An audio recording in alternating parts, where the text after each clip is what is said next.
problema y no sigue leyendo.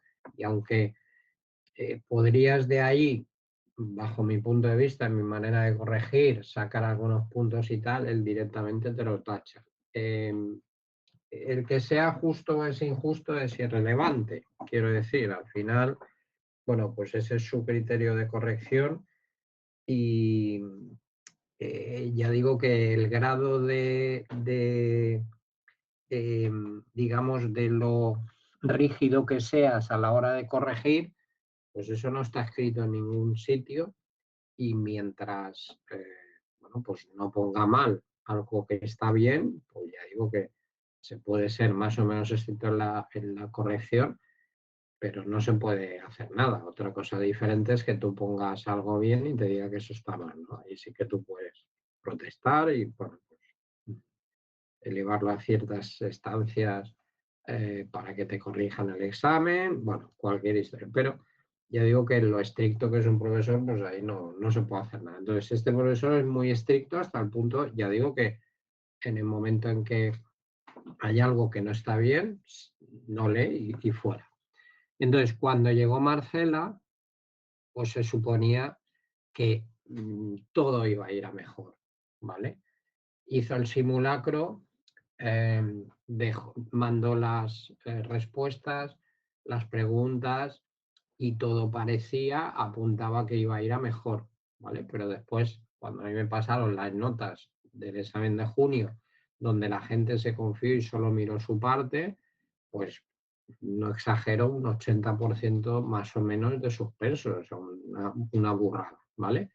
De hecho, bueno, pues después la gente en la revisión me dijo, le preguntó si podían hacer capturas de las preguntas, porque habían pensado que era mucho más difícil que el simulacro, ella dijo que no, y bueno, a mí no tengo el examen entero de una persona con capturas, pero sí que tengo, digamos, pedazos, porque organizé a la gente que tenía el año pasado y me las pasaron escritas, más o menos, pues no exactamente con los datos, pero sí que me dijeron, ponían esto, y entonces lo que os dije, no es que había cambiado la manera de preguntarlo, o sea, perdón, no es que había preguntado cosas nuevas, que es lo que me comentaron, sino que, bueno, pues tenías que razonar un poco y no solo aprender las cosas mecánicamente.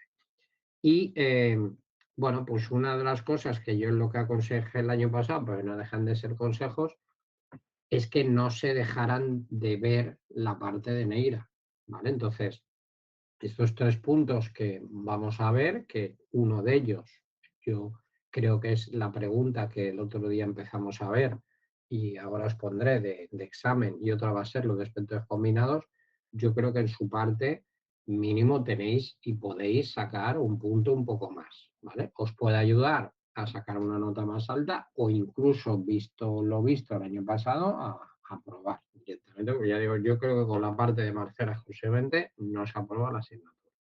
Eso sí, sin la parte de Marcela es imposible aprobar la asignatura, pero solamente con esa parte es bastante complicado, ¿vale? Bueno, entonces si recordáis, estuvimos haciendo, porque durante esta semana, igual que la semana pasada, que creo que hubieron sesiones miércoles jueves, coincidiendo con la práctica 9, estuvisteis haciendo el simulacro. La gente que lo hizo el miércoles, los primeros que lo hicieron, creo que fue Aida y Jaime, me dijeron que era exactamente igual. Ese simulacro que yo os pasé previamente por WhatsApp, eh, porque ya localicé la captura que estaba clara. Y lo que dije es que la gente que quisiera practicar y enviarme sus respuestas era exactamente igual, ¿eh? Enviarme sus respuestas, pues yo le decía cuáles estaban mal y cuáles eran las correctas, y si no lo entendían, pues, bueno, pues les explicaba el porqué. Y bueno, así alguno de vosotros y vosotras lo habéis hecho. Y después puso también un ejercicio con 3 4 problemas. ¿Sí? ¿Me habéis hablado o tenéis un micro abierto por ahí? Decía que puso un ejercicio con 3 4 problemas donde con unas respuestas que eran incorrectas. Eso eran de problemas del año pasado. Ah, sí, nos dio una hoja de Eso es, como de correcto. respuestas incorrectas. Eso es. Pero lo que dijimos es que aunque fueran incorrectas, lo que tenéis es que resolver el ejercicio. Y creo que eran, ¿no? Tanto de masas como de electroforesis. Cromatografía.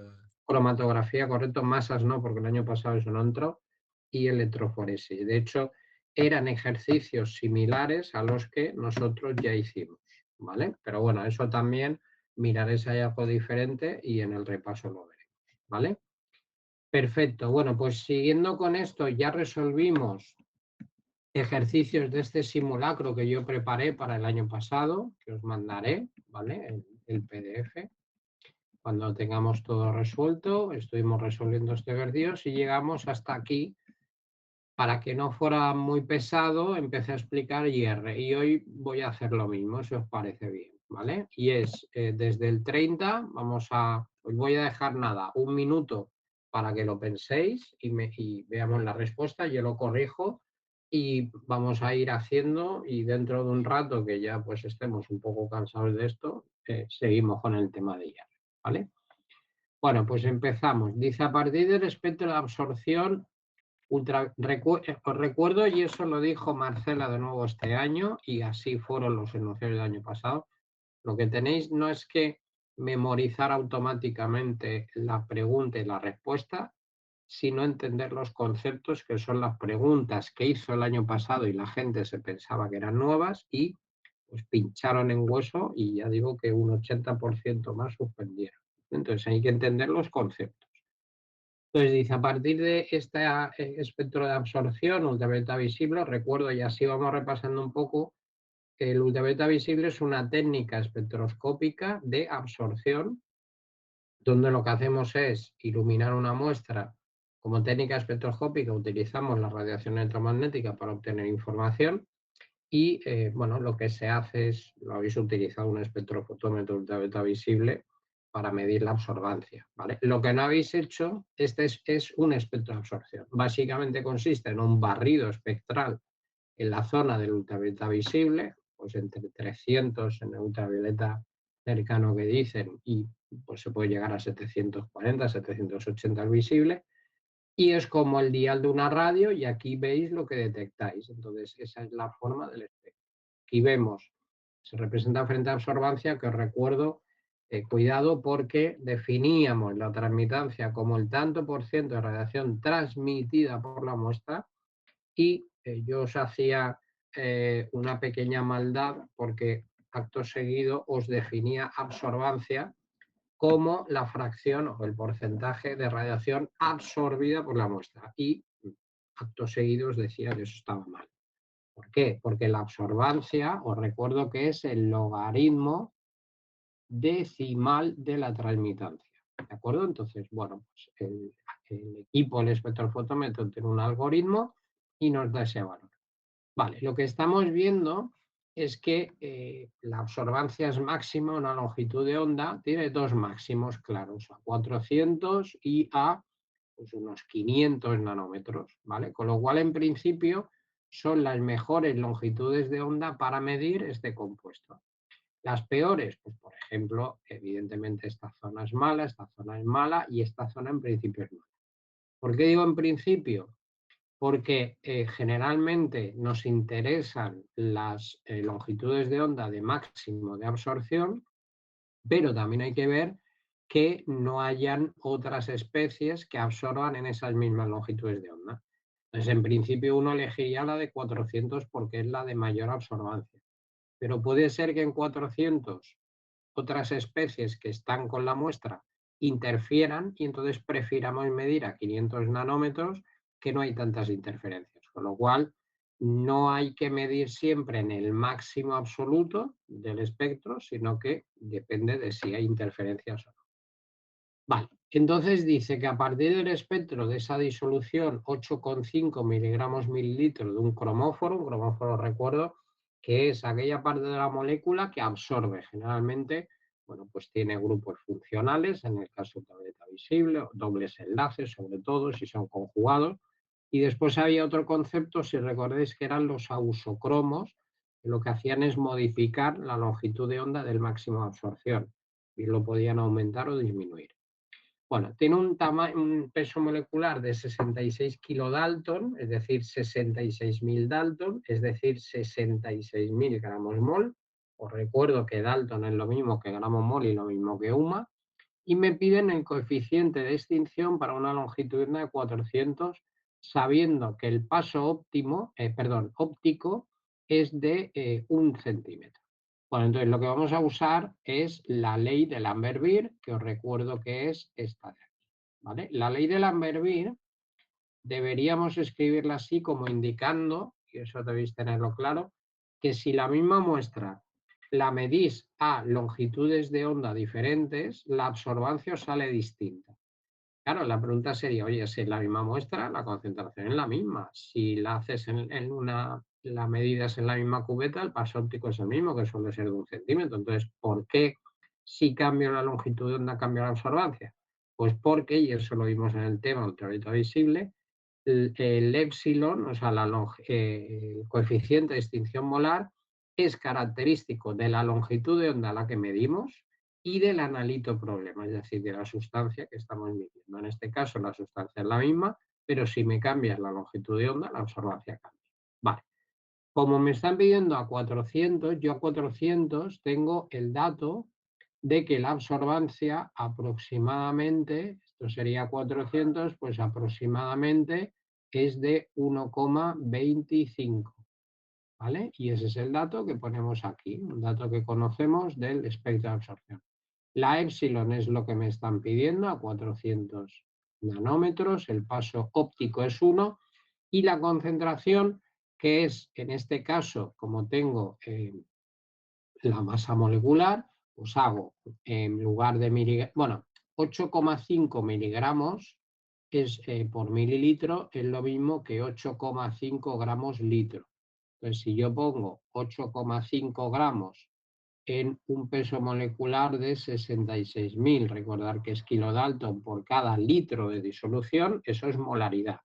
De manera que cuando obtengáis la épsilon, que sabéis que podía tener diferentes longitudes de onda, diferentes unidades, estará en molaridad a la -1 por centímetro a -1, para molaridad a la -1 con molaridad se va, centímetro a -1 por centímetro se va, y así la épsilon es con esas unidades para que la absorbancia sea adimensional. Recuerdo que la absorbancia no tiene unidades, ¿vale? Bueno, pues vamos a calcular eso.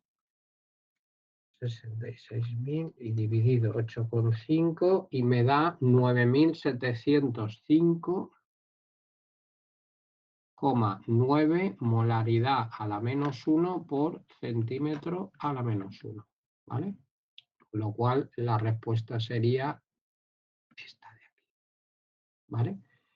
Si el dato de molaridad, el dato de concentración hubiera venido en mol partido centímetro cúbico, la unidad entonces es la otra que vimos en el tema, sería mol a la -1 por centímetro cuadrado, ¿vale? Vale, aquí exactamente igual, para 450 aprox es 0,5, bueno, pues este sería para el 30, para el 31, 0,5 igual a la épsilon, ¿veis? A 450 cambiamos la longitud de onda, la concentración, fijaros que es la misma y me cambia la absorbancia. ¿Por qué? Porque la longitud de onda influye sobre la épsilon, ya lo vamos a ver. Esto es lo mismo, ¿vale? 66.000, aquí 1, y tenemos en este caso, vamos a ver, sería 0,5 dividido 8,5 y por 66.000, pues a mí me da 3.000, bueno, perdón, bueno, voy a calcularlo de todas formas, pero es una pregunta teórica. 3.882,36, por si lo queremos calcular, ¿vale? La pregunta es teórica. Dice, ¿cuál es el valor de épsilon? Y dice el mismo que la disolución anterior. Diríamos en este caso que no, ¿vale? Porque épsilon a 400 nanómetros es distinto a épsilon a 450. De hecho, si lo queréis calcular, se ve.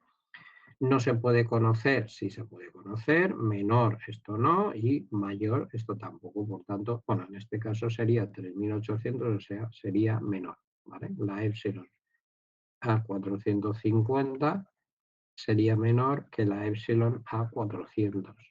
Pero eso se ve también porque la absorbancia a 450, vamos a ponerlo aquí, ¿vale? En este caso sería menor, ¿vale? Entonces, podéis ver en el espectro que como la absorbancia a 450 es menor de la absorbancia a 400, es porque la epsilon a 450 es menor que la epsilon a 400, ¿vale? Por tanto, en este caso sería la respuesta esta de aquí, menor que el de la solución anterior, ¿vale? Y esta de aquí, la D, ¿vale? Y lo tenéis, D y C, ¿de acuerdo?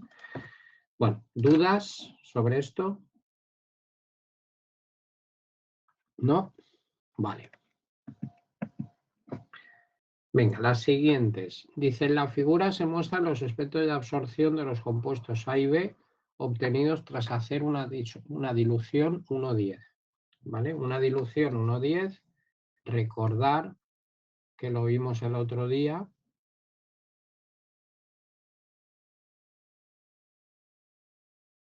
es 1 mililitro o un volumen, vamos a poner, de disolución,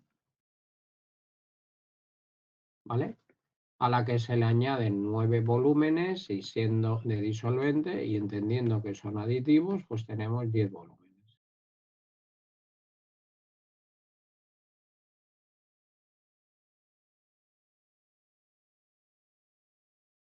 ¿Vale? Con lo cual diluimos 10 veces. Es decir, si tú tienes una disolución 1 molar, pues tendrás 0,1 molar. Vale, te dice, es cierto que el punto isosbéstico es 550. Bueno, lo de que es una disolución 1,10 y tal, ahora mismo para este ejercicio no vale para nada, sería para este aquí. El punto isosbéstico, os recuerdo que es el punto en el cual, ¿vale?, tenemos a la misma longitud de onda, la misma absorbancia. Este sería el punto isosbéstico.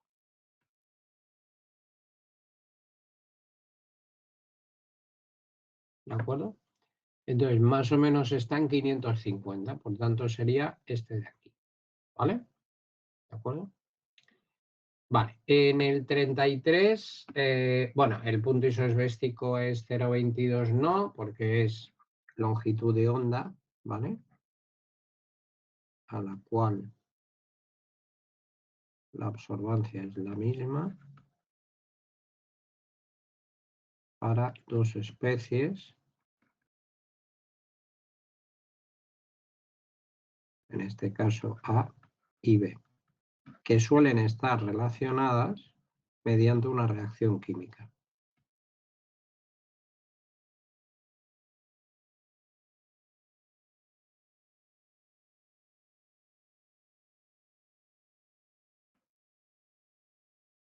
O un equilibrio químico. Mejor.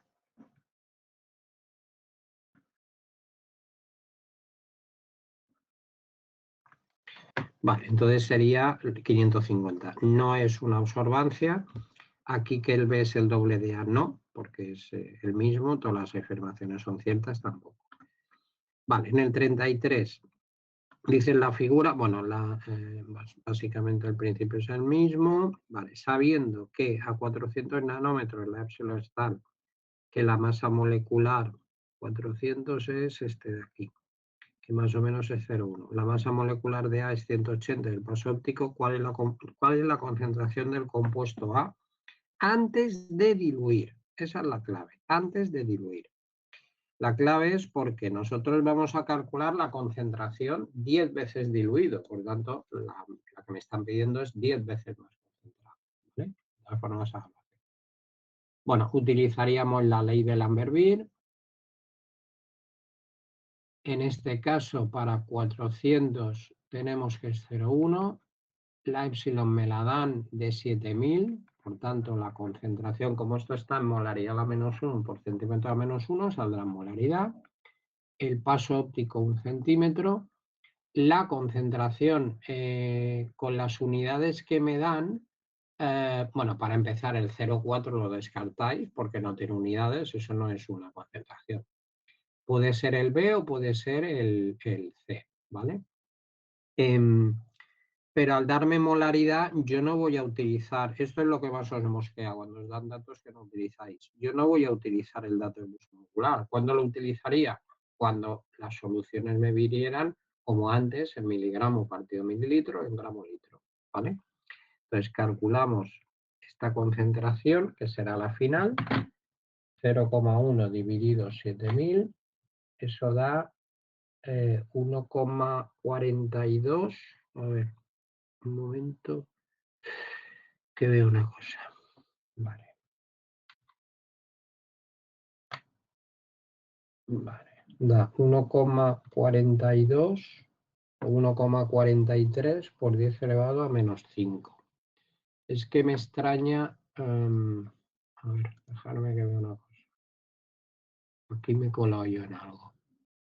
Sabiendo que 400, la masa molecular es A y el paso, aquí me he colado yo.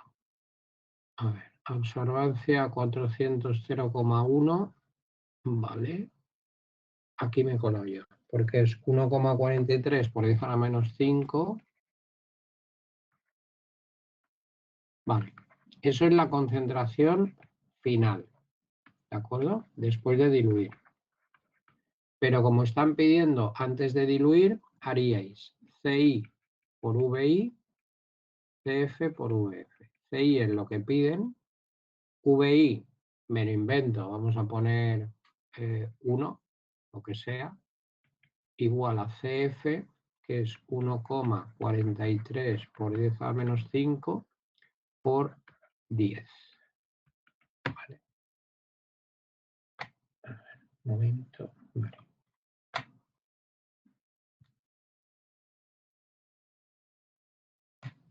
Vale, y eso daría 1,43 por 10 elevado a menos 4 molar. ¿Vale? Dejarme un momento que veo una cosa.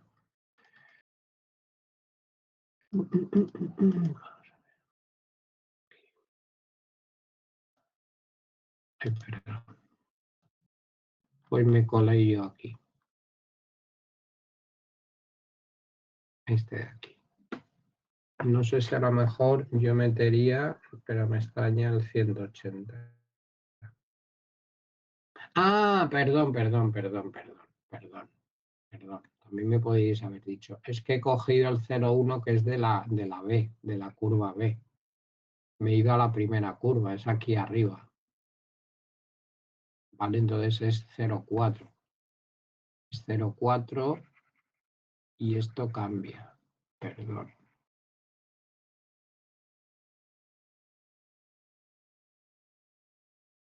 Vale, esto es 0,4.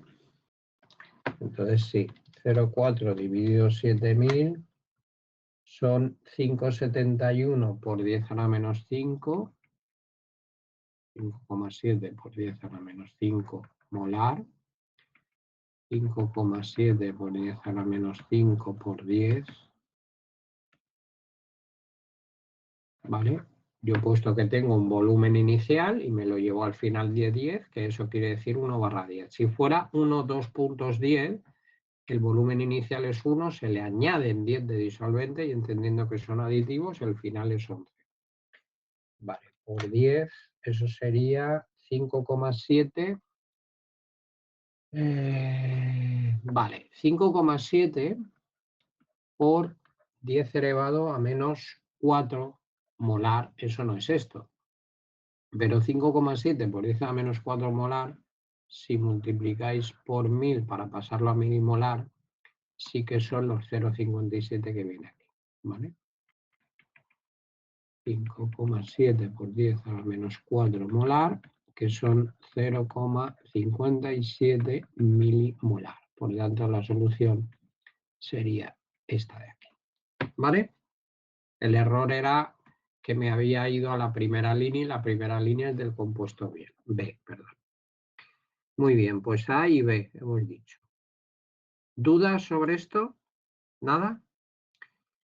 Ok, pues vamos 34 y 35. Venga, os dejo 2 minutillos para que lo intentéis y resuelvo yo.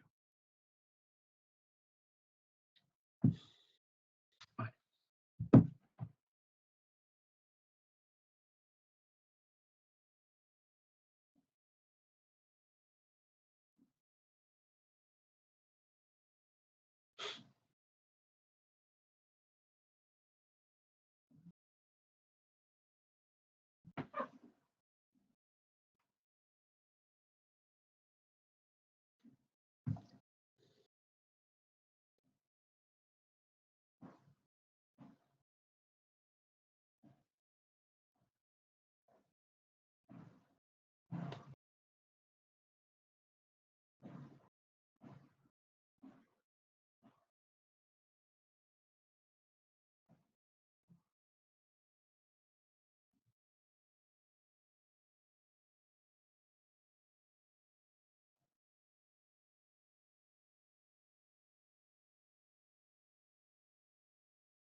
Venga. Dice, la figura se muestra los espectros igual que antes de la dilución 1,10, sabiendo total cuál es la concentración del compuesto B antes de diluir. ¿Vale? Ok, entonces ahora sí, vamos a ver.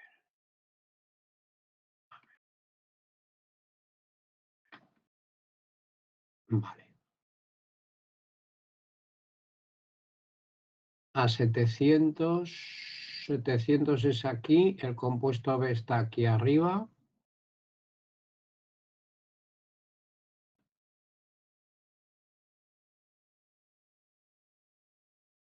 Sería 0,6.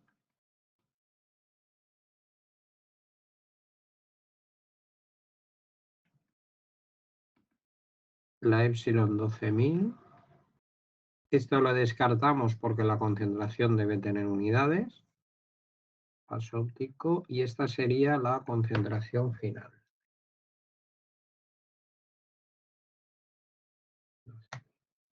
Esos son 5 por 10 a la menos 5 molar. Esto es la concentración final. Vale, CIVI, CFVF. Vamos a poner que tenemos un volumen de 1 y una dilución 1,10, es que al final acaba en 10. Por tanto, la CI 5 por 10 a la menos 4 molar. Es decir, la C. Vale. Bueno, realmente estoy pensando que no me di cuenta yo. Ah, bueno, no, porque sería 0,05. Vale, vale. Okay. Vale, porque pensaba, digo, que también es 0,5 molar, pero no, eso sería 5 por 10 a menos 3. Vale. 35. En la figura se muestran los espectros de absorción de los compuestos A y B obtenidos a una concentración, en ambos casos a 0,2 miligramos mililitro. Es cierto que a 400 nanómetros, que es este de aquí, la epsilon de A es menor que la epsilon de B. Es falso porque la absorbancia, fijaros que es mayor. Un momento que lo duplique. ¿Vale? A ver, pensar que según la ley de Lambert-Beer, para una misma muestra, la concentración es la misma, un mismo paso óptico, misma cubeta es la misma, por tanto, absorbancia es función de la epsilon, ¿vale?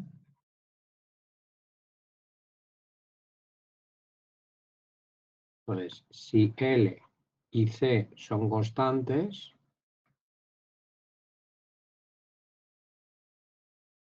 entonces la absorbancia es función de la epsilon, ¿vale?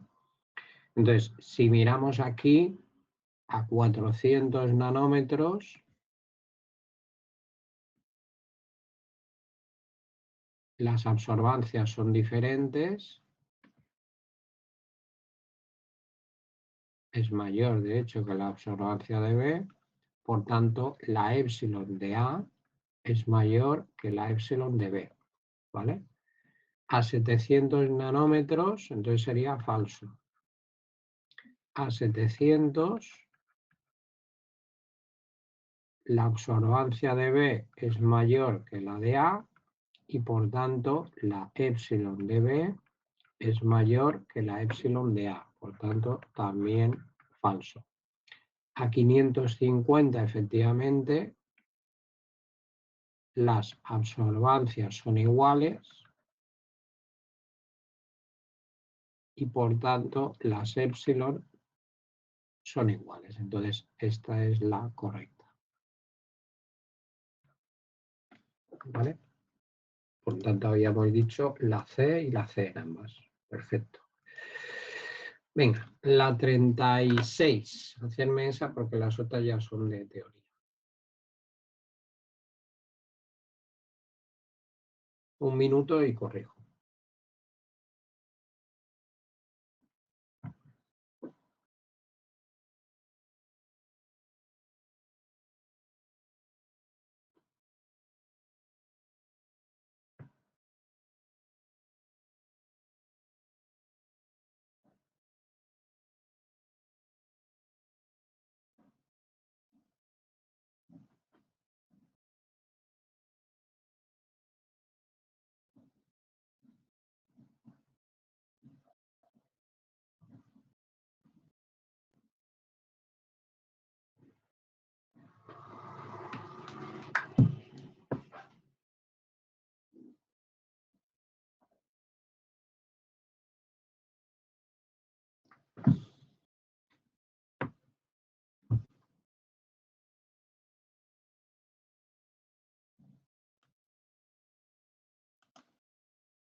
Vale, aquí es lo mismo, es la misma pregunta con las mismas respuestas. Entonces, ahí ven, un momento.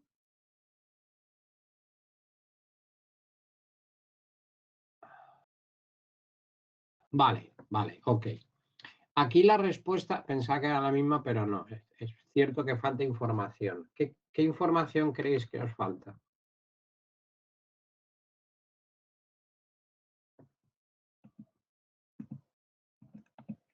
A ver, para yo poder relacionar absorbancia con la epsilon, la L y C tienen que ser constantes y tienen que ser la misma, evidentemente, ¿vale? Constantes e iguales en este caso. O sea, que no varíen.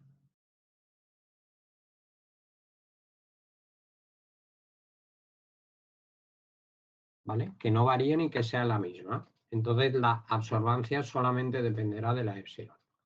Cuando yo aquí os doy el dato de que ambas concentraciones son 0,2 miligramos mililitro, entonces efectivamente la concentración es la misma, tanto en A como en param B, y entonces la epsilon depende, o mejor dicho, la absorbancia depende únicamente de la epsilon. ¿Vale? Pero aquí no os doy el dato de la concentración.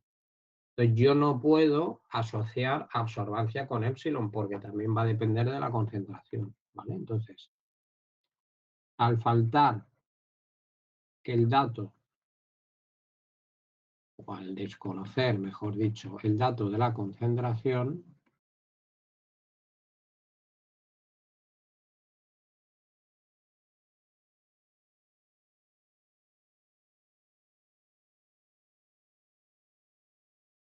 no podemos decir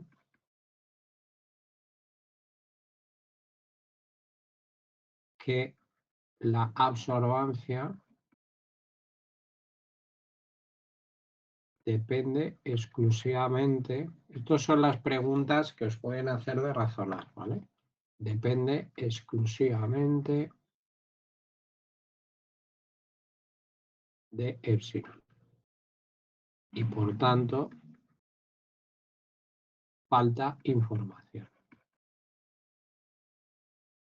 Y esto os lo mando con las soluciones, ¿vale? Ok, vale. Bueno, después de la teoría orbitales moleculares y de híbridos y tal, pues ahí tenemos. ¿Cuál es la principal causa de que se produzca la hibridación de orbitales atómicos? Eso ya lo vimos, que era para maximizar el número de enlaces posibles y optimizar la geometría molecular. Eso lo visteis el año pasado en inorgánica. La teoría de la hibridación surge porque la teoría del electrón de valencia es incapaz de justificar que los enlaces sean iguales, de igual longitud de naturaleza, entre dos mismos átomos y que, salvo que hayan dobles enlaces y resonancia, y que los ángulos de enlace eran los que eran. Entonces, aparece el concepto de hibridación, que si recordáis básicamente es, en lugar de que los enlaces se lleven a cabo a través de orbitales atómicos, previamente esos orbitales atómicos, digámoslo así, se mezclan, se hibridan y da lugar a los orbitales híbridos, lo cual justifica el ser iguales, que las longitudes de enlace sean iguales y los ángulos iguales.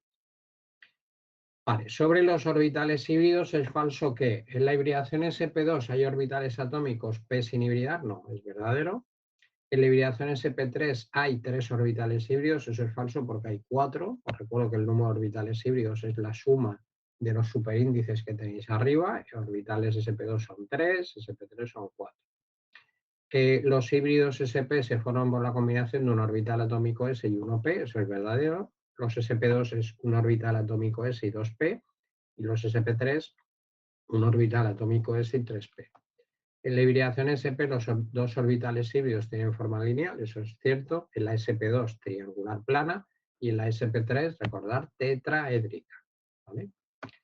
Vale, sobre los números cuánticos, es cierto que permiten definir el orbital donde es probable localizar un electrón. Esa por definición, o sea, esa es la definición de números cuánticos, ¿vale? Porque uno no puede saber exactamente dónde está un electrón, ¿vale? Sino que puede hablar de que está localizado en un orbital. Y orbital es una zona de probabilidad donde, como dice aquí, existe, bueno, pues una probabilidad bastante grande, el 99%, de encontrar el electrón.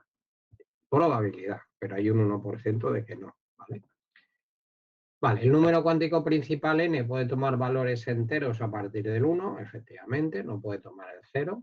La L toma valores desde 0 hasta n-1. La M, recordar que toma valores desde menos L más L. Y el número cuántico de spin toma valores más un medio o menos un medio, ¿vale? Por tanto, el número cuántico secundario y el magnético, o sea, el L y el ML, dependen del número cuántico principal, porque digo que el L toma valores enteros desde 0 hasta n-1 y el ML puede tomar valores enteros desde menos L hasta más L.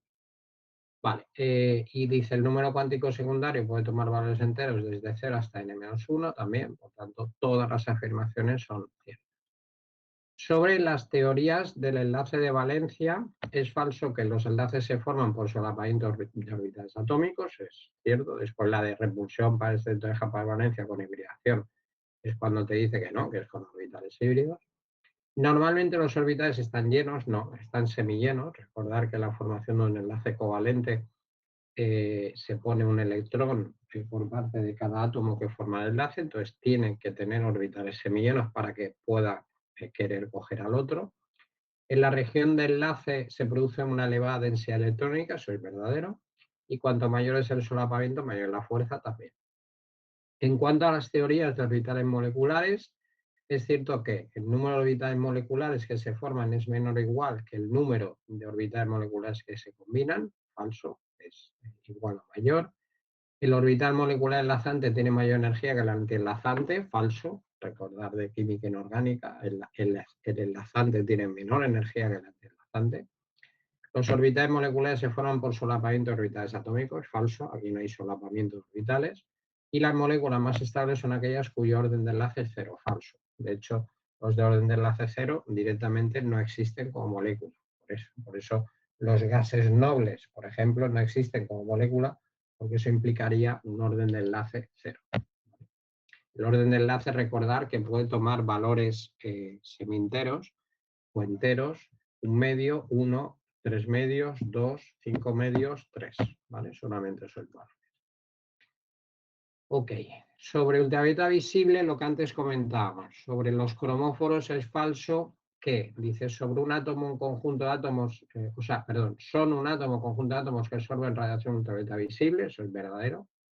La absorción de fotones de luz de determinadas longitudes de onda provoca la excitación de los núcleos atómicos a niveles de energía más alto, falso. No excitamos núcleos atómicos, sino electrones de las capas de valencia. La absorción selectiva de luz determina el color de la molécula, verdadero, y son grupos funcionales los cromóforos insaturados, es decir, que tienen dobles enlaces o triples, o anillos aromáticos, como el benceno que tiene 3 dobles enlaces conjugados. Sobre los ausocromos, es cierto que son un átomo o conjunto de átomos que absorben radiación provocando que se modifique algunas características de la absorción del cromóforo, ¿cierto? Pueden desplazar la longitud de onda de absorción del cromóforo solo hacia longitudes de onda... perdón, esto es falso, disculpa. Es falso porque dice que absorben radiación. Los ausocromos no absorben, sino que lo que hacen es modificar las características del cromóforo y desplazan la longitud de onda del cromóforo. Pero esto es falso porque no solo lo puedo hacer hacia largas, sino hacia longitudes más cortas, ¿vale? Pueden afectar a la intensidad de absorción de la luz del cromóforo, ¿cierto? Recordar los efectos ipsocromo, hipocromo y después el efecto batocrómico, ¿vale? Y ausocrómico. Y después lo mismo sobre los cromos, ¿veis? El desplazamiento batocrómico implica un desplazamiento de longitud de onda de absorción hacia el rojo, ¿cierto? Dice el desplazamiento ipsocrómico implica un desplazamiento de longitud de onda hacia longitud de onda más largas, falso, es hacia longitud de onda más cortas, es hacia el azul, ¿vale? El batocrómico hacia más largas, rojo, ipsocrómico o ausocrómico hacia más cortas, azul. El hipercrómico implica aumento de intensidad, verdadero, hiper es de aumentar, y el hipocrómico de disminuir. Vale. El 45, sobre los orbitales y electrones disponibles para las transiciones en espectroscopia ultravioleta visible, es falso que hay transiciones prohibidas por distinta simetría de los orbitales implicados, eso es verdadero. Prohibidas por cambio de spin, eso es verdadero. Las transiciones posibles son de orbitales antienlazantes, falso, es al revés, de enlazantes antienlazantes. Los orbitales moleculares enlazantes son sigma, o sea, son enlaces sigma de enlaces simples y pi de enlaces dobles, eso es verdadero también. Sobre las transiciones electrónicas, es cierto que todas las transiciones son posibles, falso, sabéis que solamente son posibles las que coinciden con la energía aportada por la radiación con la que iluminamos la muestra. La transición desde un estado singlete fundamental a un triplete excitado es una transición prohibida, falso. Cierto, perdón. Para que se produzca una transición electrónica, la frecuencia del fotón debe coincidir exactamente con la diferencia de energía entre los dos niveles electrónicos. A ver un momento. A ver. Vale. Esta es falsa porque debe coincidir la frecuencia no con la diferencia de energía, porque os recuerdo que la energía es proporcional a la frecuencia. ¿Vale? Entonces, la energía del fotón, para que fuera verdadera, tendría que decir que la energía del fotón debe coincidir exactamente con la diferencia de energía. Porque repito que la frecuencia numéricamente no coincide con la energía, ya que tenéis la constante de Planck. Entonces es la energía del fotón la que debe coincidir con la diferencia de energía. Aquí dice la longitud de onda del fotón debe coincidir tampoco. O sea, repito que la verdadera sería que la energía del fotón debe coincidir con la diferencia de energía. Vale, después es falso, dice, en espectrofotometría ultravioleta visible, la multiplicidad se refiere al número de estados de spin diferentes que tiene un sistema cuántico como un átomo o molécula, eso es verdadero.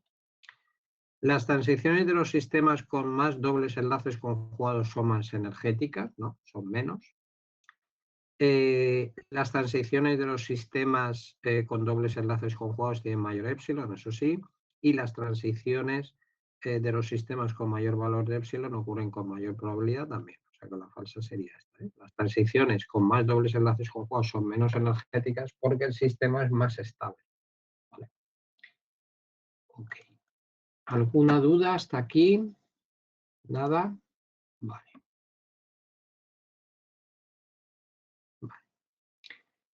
Seguimos. Dice, en espectroscopía ultravioleta visible es falso que el tipo de transición influye en la energía de las transiciones. Verdadero.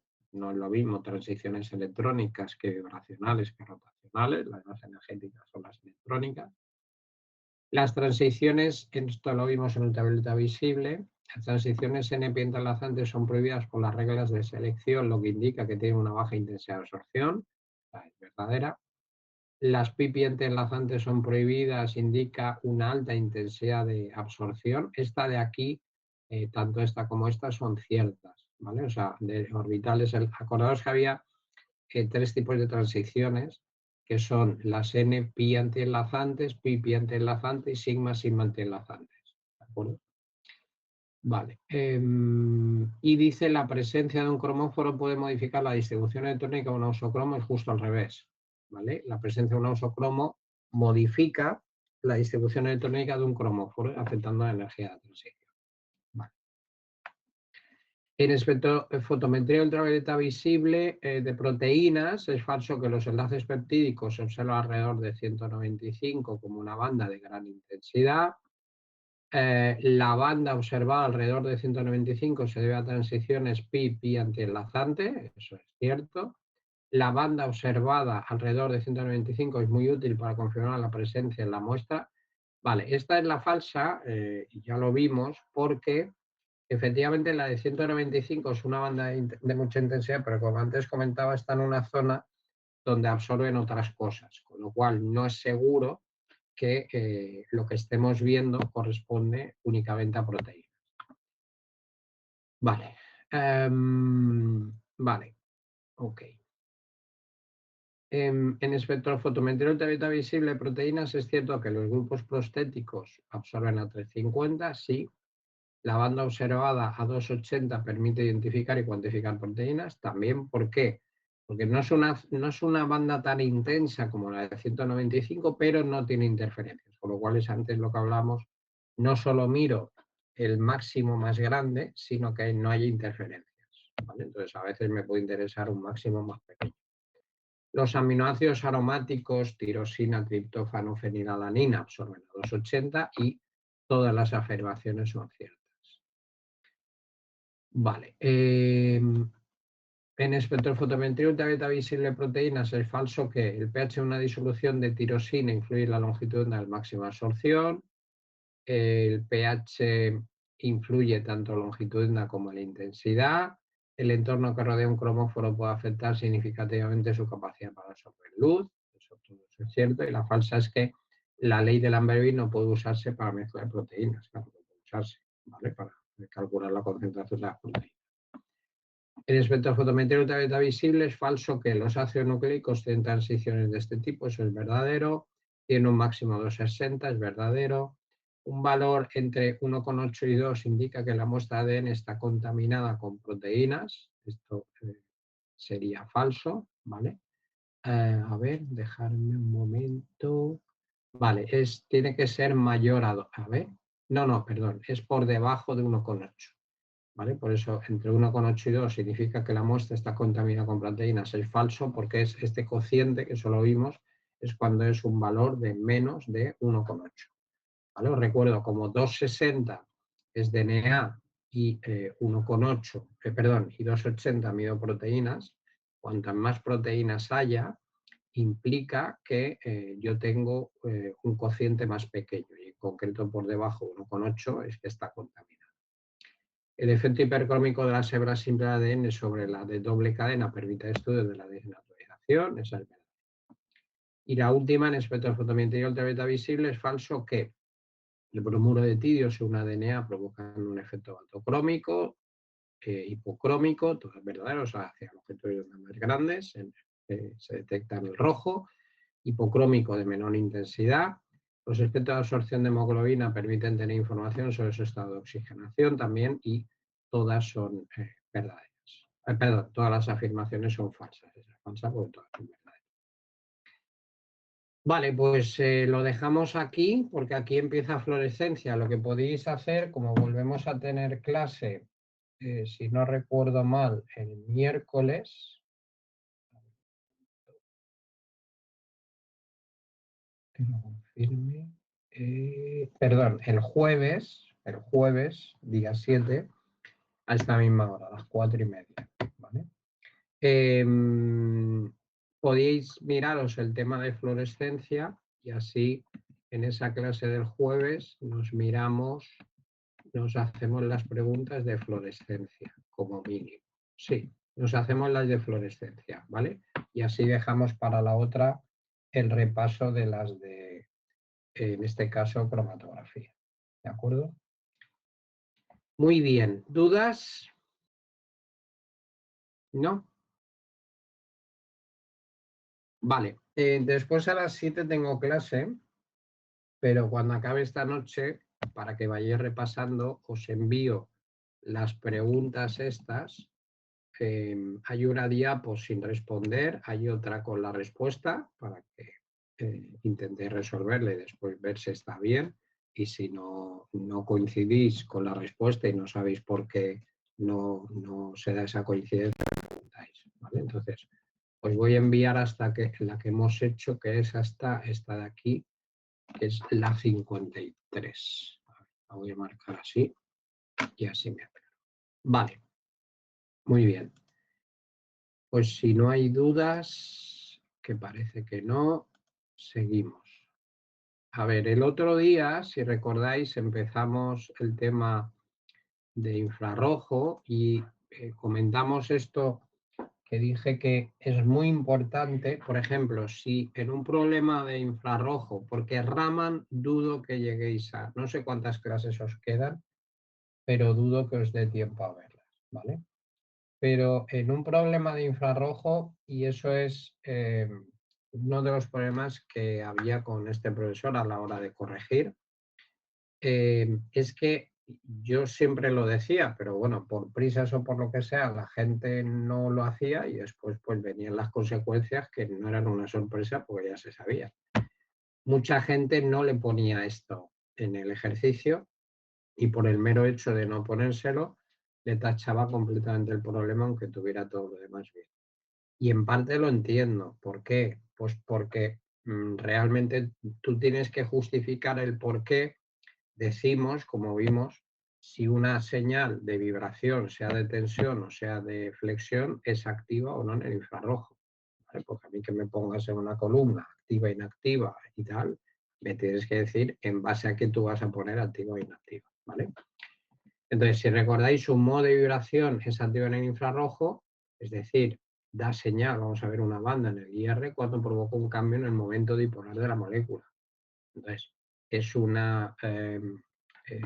es algo que tenemos que tener con total seguridad, que son enlaces polares. Para tener enlaces polares, si recordáis, la polaridad tiene que ver con la electronegatividad, con la diferencia de electronegatividad en concreto, y esa diferencia de electronegatividad se da cuando los átomos que forman el enlace covalente son distintos. Por esa razón, ninguna molécula homonuclear, con excepción del ozono, que veremos por qué, tiene espectro de infrarrojo. Por tanto, no sería muy útil, y eso es algo o preguntas que os van a hacer. Oye, tengo una muestra de tal. De las técnicas que te voy a proponer, ¿cuál llevarías a cabo para poder identificarla o poder separarla o poder hacer esto o lo otro? ¿Vale? Entonces, por ejemplo, para poder identificar una muestra de un compuesto homonuclear, es decir, formado por el mismo tipo de átomo, no nos vale la técnica de infrarrojo porque no va a dar señal. Si no da señal, pues no tenemos información. ¿Vale? Bueno, nos va a desconectar en 10 segundos, yo os vuelvo a llamar. ¿Vale?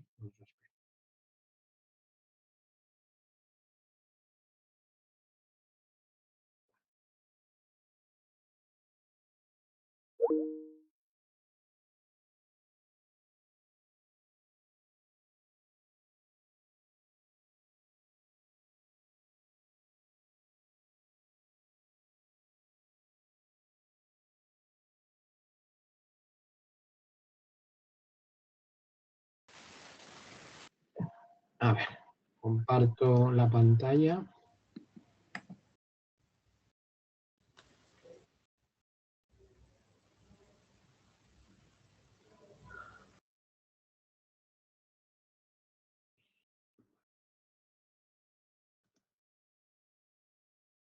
Okay. Debéis estar viendo ahora mi pantalla. Vale. Decíamos que había vibraciones de tensión que lo que hacían era modificar las longitudes de los enlaces. Lo que tenemos es que visualizar enlaces covalentes. Las vibraciones de tensión podían ser de tipo simétrico o asimétrico.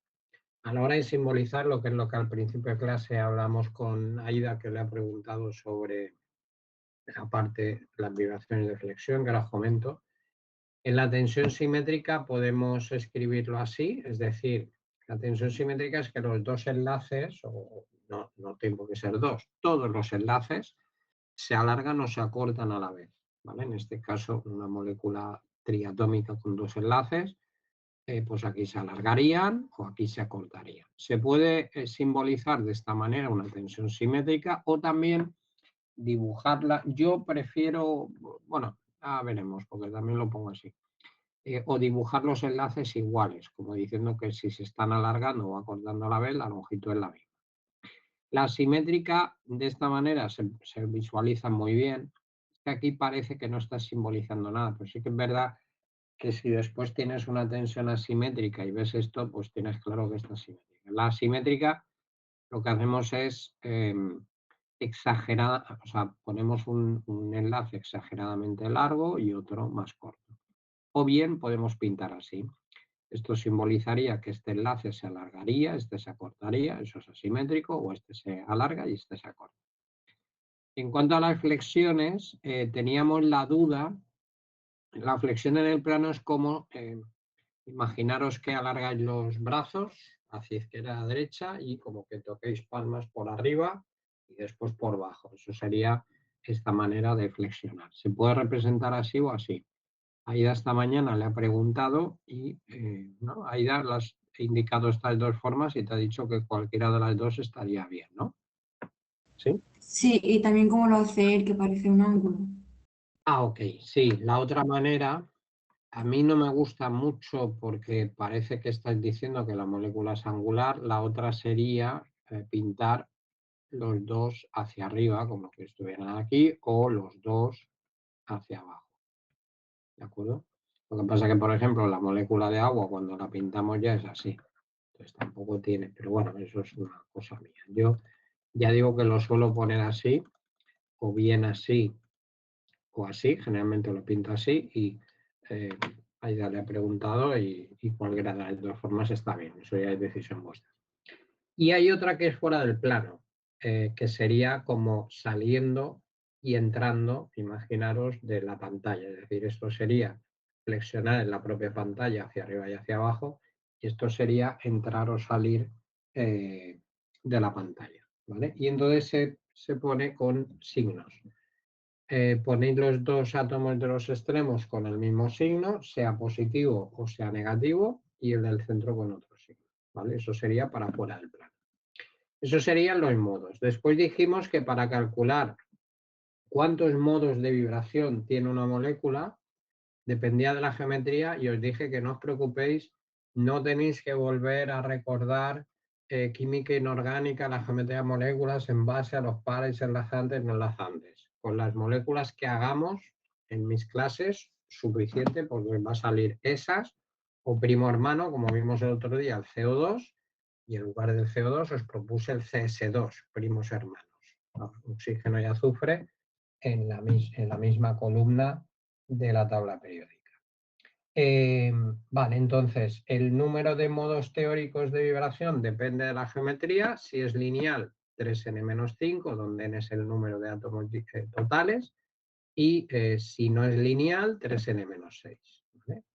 Bueno, aquí os puse algunos ejemplos, vimos algunos ejemplos, ¿vale? Y nos quedamos, os dije, importante. A ver, en la parte de José Luis Neira el examen no es tipo test, no es como el de Marcela, por tanto aquí sí que tenéis, como digo, no es cuestión de llegar e indicar cuántas señales, como dice aquí, y por ejemplo en la molécula de agua, en el espectro de infrarrojo veríamos 3 señales activas, 3 bandas, y si fuera tipo test que me dicen 0, 3, 4, 5, marco 3 y chimpum, ¿vale? Pero como es de desarrollo, y es lo que os decía, esto de un modo de vibración se activa en el IR cuando provoca un cambio en el momento dipolar de la molécula, hay que ponerse, ¿vale? Y también sería conveniente que entre paréntesis después le pusierais esta fórmula, que es el momento dipolar, ¿vale? Y después ya le decís cuántas señales tiene activas y tal. Vale, hicimos el dióxido de carbono, el disulfuro de carbono, el ácido cianhídrico, no sé si lo llegamos a hacer o no, creo que os lo propuse hacer, no me acuerdo. Bueno, sí, os propuse que lo hicierais para hoy, ¿vale? Vale. ¿Alguien lo ha hecho, el ácido cianhídrico? ¿Lo habéis hecho? ¿El estudio del ácido cianhídrico? ¿No? Venga, pues os dejo un par de minutos y aprovecho y voy al baño. Vale. Venga.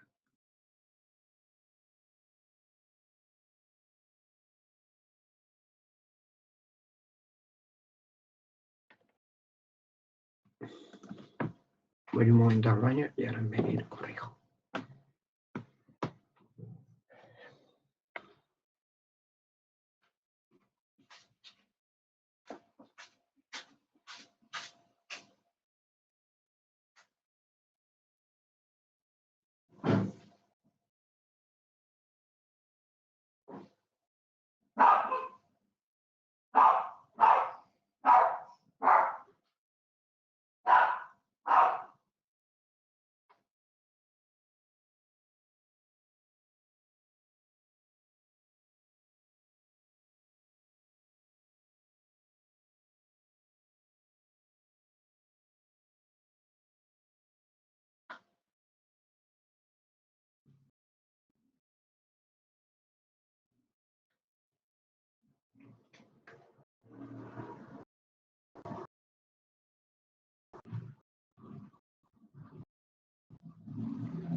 Venga, ya estoy por aquí.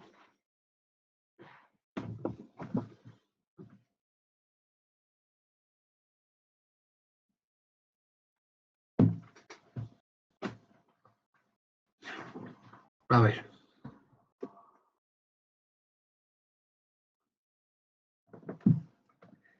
Bueno, la molécula es lineal, en este caso el ácido cianhídrico, porque el triple enlace hace que no pueda ser angular.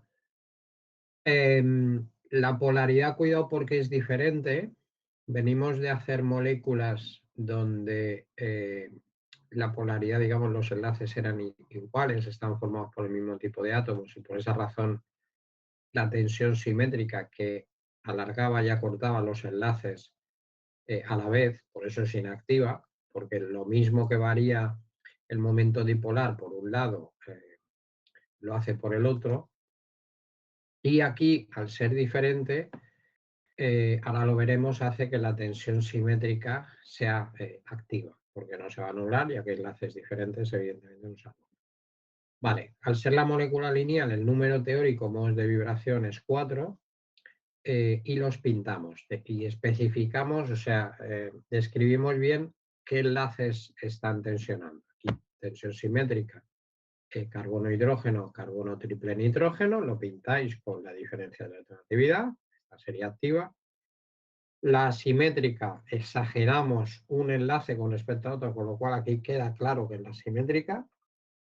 Ahora lo vamos a ver, la asimétrica siempre es activa, por el propio hecho de que tensiona de manera diferente. Como son 4, ponemos flexión en el plano y fuera del plano. Yo lo pinto con flechas, esta es la del plano, se pone la de relatividad, aquí fuera del plano. Y como os dije, la única diferencia que hay en estas flexiones es el eje en el que, o el plano en el que flexiona. Aquí sería, digamos, en el plano de la pantalla del ordenador, que estáis viendo, y aquí sería centro hacia afuera. Energéticamente da lo mismo, vibre o flexione, mejor dicho, en un plano que en otro, en el perpendicular, que sería este. Por eso, las dos flexiones siempre salen degeneradas. Es raro, veremos un caso ahora del letino, donde hay una flexión trans que es inactiva, pero lo normal es que las flexiones sean activas y cuando haya que poner la del plano y fuera del plano, porque me da 4 modos de vibración, serán degeneradas. Por tanto, modos de vibración activos hay 4. 1, 2, 3 y 4. ¿Vale? Los 4 que indicaba la fórmula, hay veces que no son todos activos y por esa razón se dice teórico. Pero realmente en el espectro de infrarrojo del ácido cianhídrico veis 3 bandas. Una de la tensión simétrica, otra asimétrica y las 2 flexiones que, como digo, salen una encima de la otra.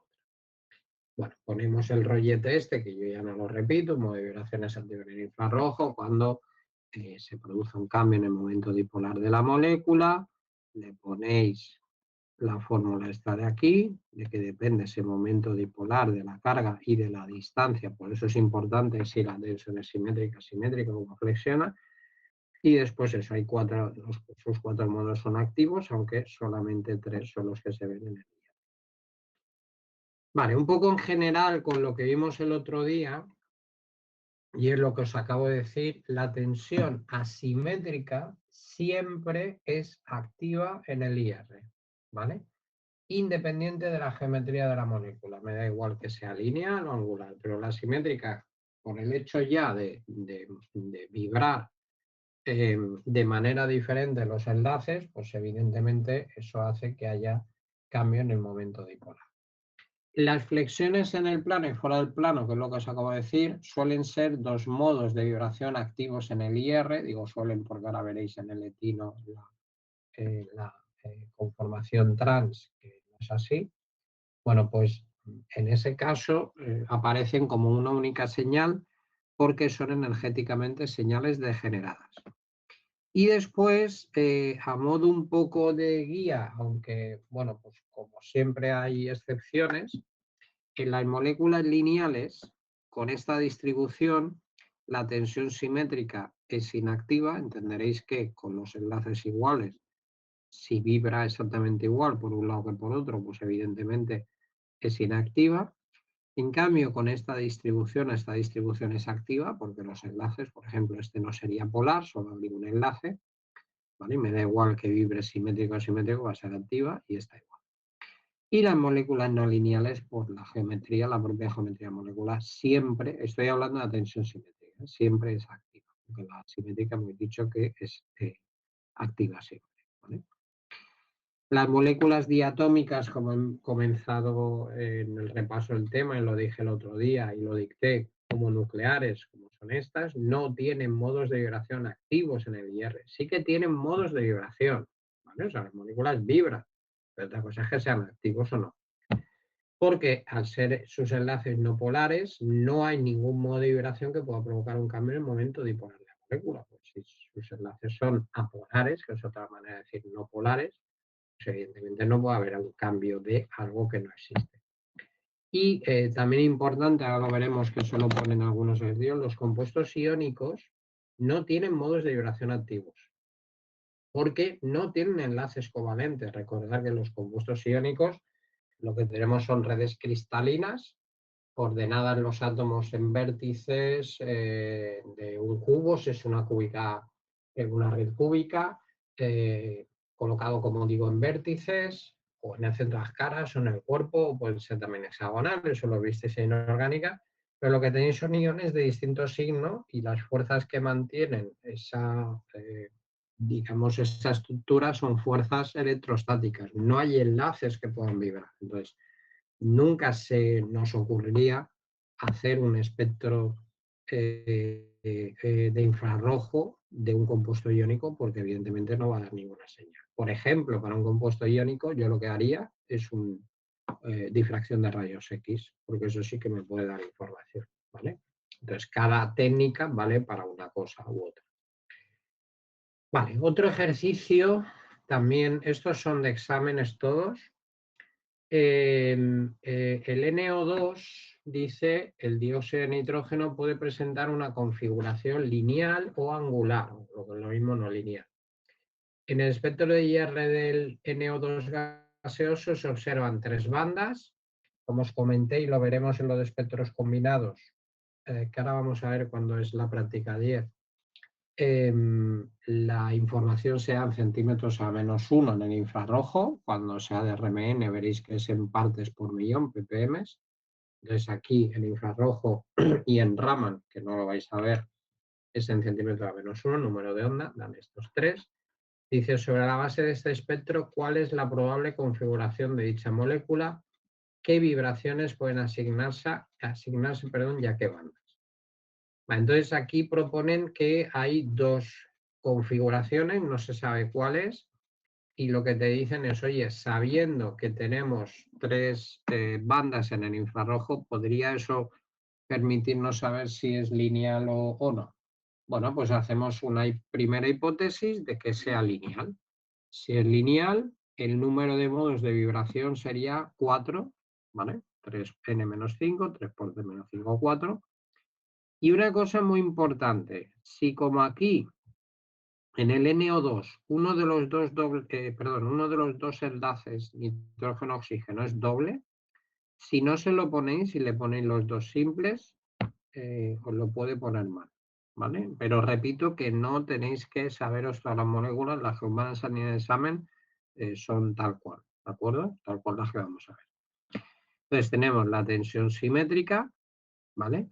En este caso, ¿por qué decimos que es inactiva? Si aquí hay un enlace simple y aquí un enlace doble, que sí, está formado por los mismos átomos, pero son diferentes enlaces. Pues porque sabéis que existe lo que se llama la resonancia, es decir, yo este doble enlace lo he puesto aquí, pero podría haberlo puesto aquí. Entonces, realmente el híbrido de resonancia, que sabéis que es una estructura que representaría todas las formas resonantes, tendría, digamos, la mitad de doble enlace aquí y la mitad de doble enlace aquí. Por tanto, son enlaces iguales y por eso es inactiva. La asimétrica, como he dicho, siempre activa. Sí, dime. Aida, ¿no? Dime. Sí, Dime. que él ha hecho hoy este ejercicio y no ha puesto doble enlace, entonces.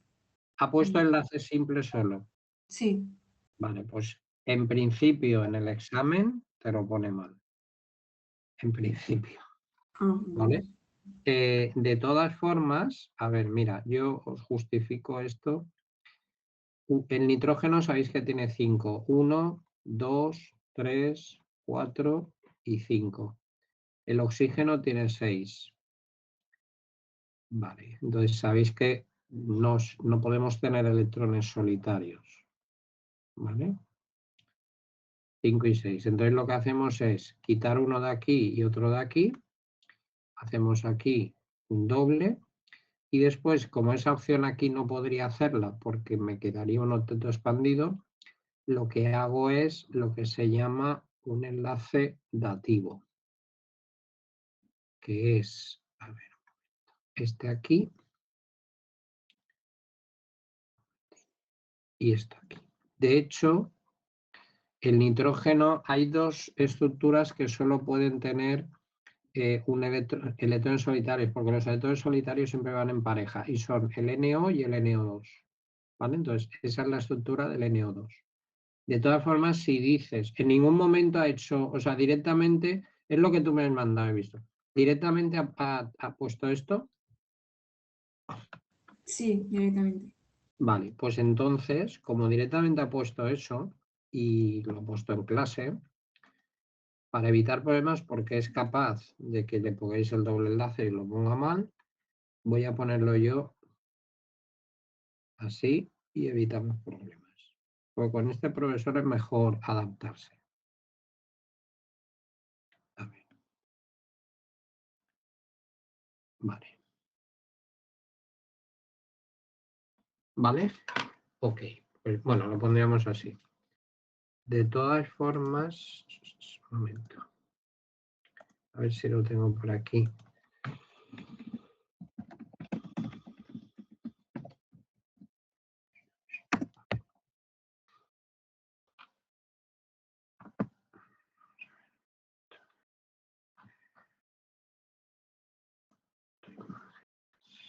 Es que aquí está esa estructura. Ahora tiene un doble. A ver si... Espera. Un momento.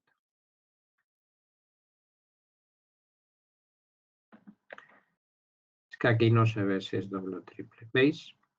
Lo pone como punteado porque tiene las formas resonantes. ¿Vale? Pero bueno, si lo ha hecho en clase, no... Es que aquí tampoco. Lo pone así, que es lo que yo decía. Como tenéis las dos formas resonantes, aquí. Esta sería. ¿Vale? Con un electrón solitario. Pero ya digo que podrías tener la otra opción de tener el doble aquí y el simple aquí. Entonces las formas resonantes te pintan, este no te lo pintan y te pintan aquí en línea punteada. Pero bueno, da igual. Como él lo ha pintado así, con José Luis hay que adaptarse. Se pinta así, si os dice algo, oye, lo resolviste así en clase y yo lo copié así, ¿vale? Vale, justifica más fácilmente que esto es inactivo, activo, y como eran 4, tenemos que poner en el plano y fuera del plano, activa degenerada. Y la otra opción es ponerla, aquí vamos a hacer lo mismo, la otra opción, como digo, es, porque dudamos si la configuración es lineal o angular, la otra opción es no lineal, con lo cual 3n-6, 3 modos de vibración, ya no me hace falta poner la flexión fuera del plano, ¿vale? Vale, entonces, ¿qué veo? Pues veo que aquí yo encontraría en el espectro 2 señales activas, si fuera lineal, y aquí 3 señales activas, cuando el enunciado me dice que se encuentran 3. Entonces, su modo de vibración es activo infrarrojo, el rollo de siempre. Vale, si el NO2 fuera lineal, habría 3 modos activos, aunque solo observaríamos 2. ¿Vale? Tendríais, a ver, correcto. Activo sería la tensión asimétrica y las flexiones en el plano y fuera del plano, aunque al ser degenerado solo se observarían 2. Si el NO2 fuera no lineal, hay 3 modos activos, ¿vale? Y se observarían 3, por tanto es no lineal. Y a la hora de asignar las bandas, siempre, bueno, esto es para que recordéis que el número de onda, que es la información que me dan, es proporcional a la energía. Bueno, pues la tensión asimétrica, porque al final hemos dicho que es no lineal, tenemos tensión asimétrica, simétrica y flexión en el plano. La tensión asimétrica siempre es la más energética. Siempre. Las tensiones siempre son más energéticas que las flexiones. Entonces, más energéticas, más número de onda.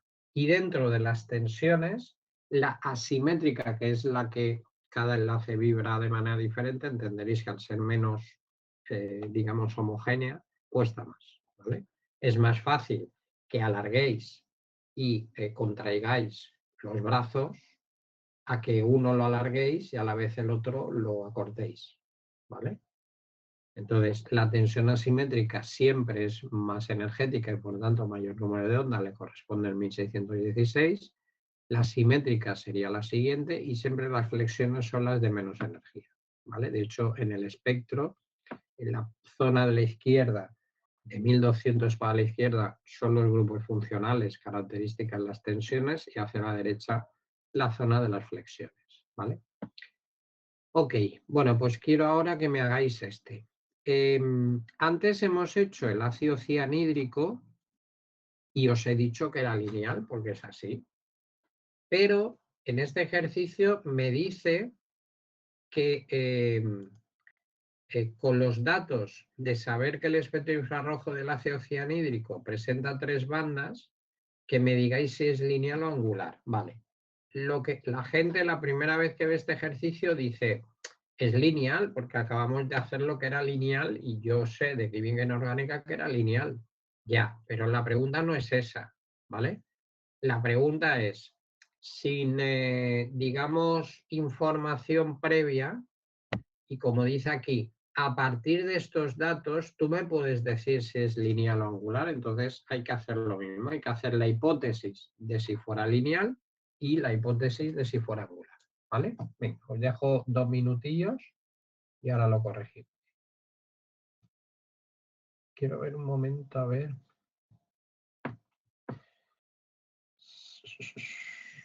Vale.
Vale, vamos a ver. Si fuera lineal, 4 modos de vibración, los describimos, aquí sí que hay que poner el triple enlace, ¿vale? Independientemente de eso, por el mero hecho de ser enlaces formados por átomos diferentes, aunque tenga una tensión simétrica, alargando y acortando a la vez, va a ser activa porque no se puede anular aquello que es diferente. La simétrica activa, las dos flexiones degeneradas activa, por tanto, de los 4 modos, bueno, los 4 son activos, aunque solo verían el espectro 3, que coincide con el dato que me dan aquí. Vale, hay gente que como ya con lineal le ha salido 3, no hace el angular y dice lineal, pues mal hecho, ¿vale? Porque igual que mal hecho, si aquí, por ejemplo, aquí podría haber pasado otra cosa, y es que ninguna de las dos hipótesis diera 3 señales, ¿vale? Entonces la solución sería, como va a pasar aquí, si no recuerdo mal. A ver, correcto, aquí son 3, hago la segunda hipótesis, también me salen 3, ¿y qué pasa? Pues a veces la respuesta es no tengo suficiente información. A veces no hay que dar una respuesta porque no se puede dar. Entonces hay que poner el rolleto, modo de vibraciones activo infrarrojo, patentín, patata. Vale, si fuera lineal tiene 4 modos activos, aunque solo se observan 3 porque las flexiones dan una única señal por ser degenerada, como hemos dicho. Si fuera no lineal o angular, los 3 modos activos se observarían en el IR, por tanto, pues en ambos casos, en las dos hipótesis, justificarían las 3 señales que se observan, pues únicamente con los datos de IR no puedo saberlo, entonces necesitaría otra técnica, ¿vale? Pues para saber la geometría de la molécula, ¿de acuerdo? Vale, bueno, este es primo hermano, me lo hacéis para el próximo día, os pongo esto, ¿vale? Y así practicáis. N2O, no es como antes NO2, ¿eh? N2O.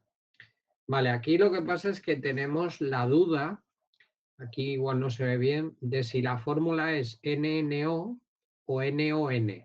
O sea, la duda no es la geometría, se sabe que es lineal, pero la duda es si es NNO o, como veréis después, la otra opción, la otra hipótesis, NON. Bueno, pues sabiendo que hay 3 señales en el espectro del N2O, pues lo que nos piden es saber si es NNO o NON, ¿vale? Echarle una foto y me lo hacéis para el próximo día. La otra opción, esta de aquí, ¿vale? Vale. Este sería otro, que también podéis intentarlo. Este de aquí, por si queréis echarle una captura e intentarlo, lo corregimos el próximo día.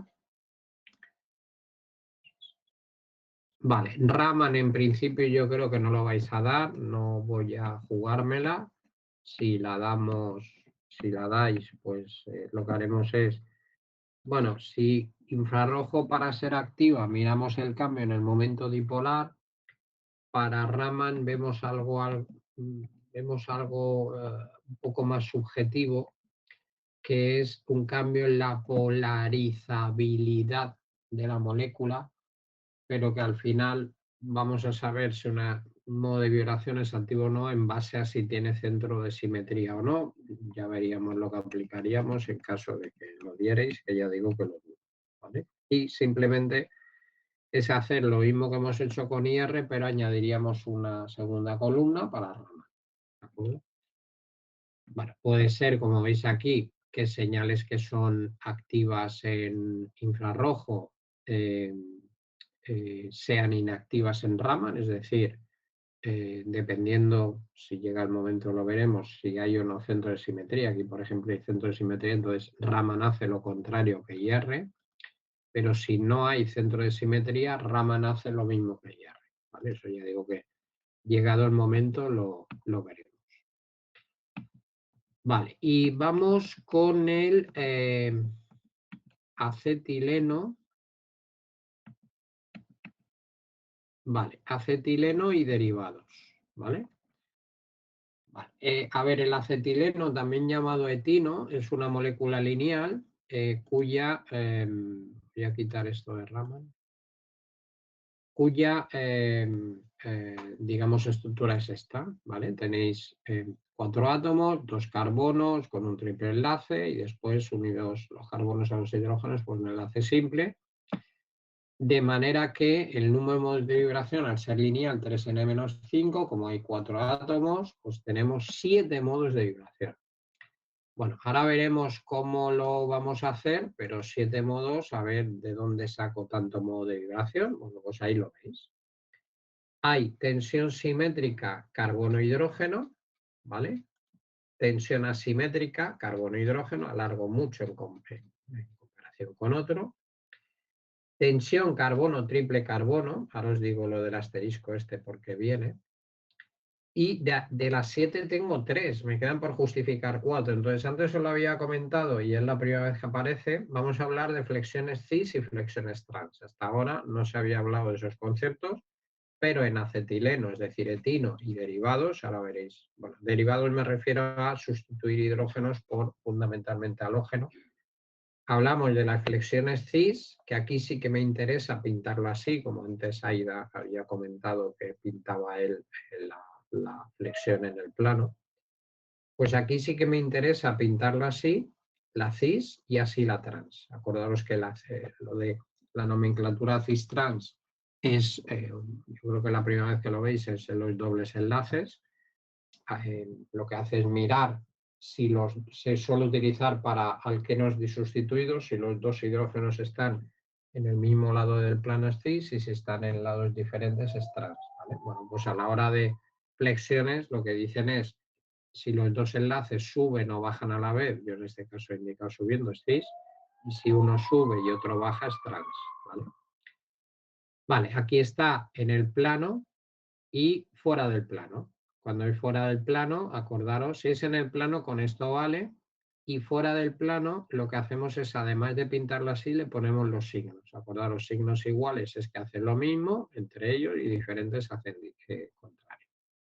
Esto simbolizaría que esto sube y esto baja. Y después están en el plano y lo mismo fuera del plano. ¿De acuerdo? Vale, esta es inactiva.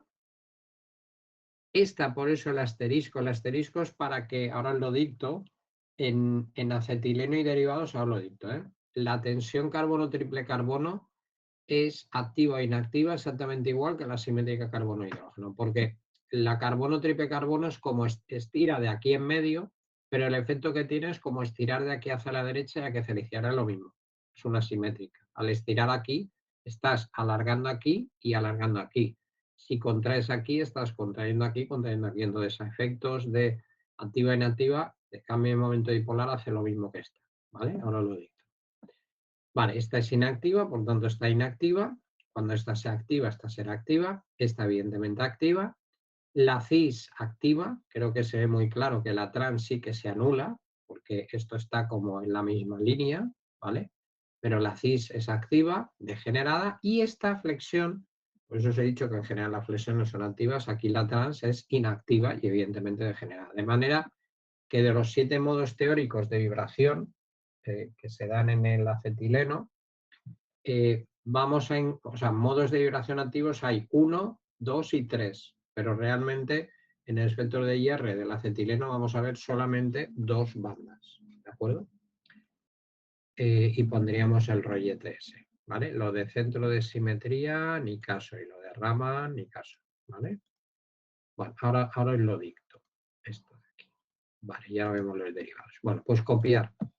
Bueno, poner que el acetileno, entre paréntesis etino, presenta 7 modos teóricos de vibración. Presenta 7 modos teóricos de vibración. De los cuales solamente 3 son activos en el IR. De los cuales solamente 3 son activos en el IR. Y entre paréntesis poned tensión asimétrica CH, hay que hablar de CH porque hay otra tensión que es el del triple. Tensión asimétrica CH, flexión cis en el plano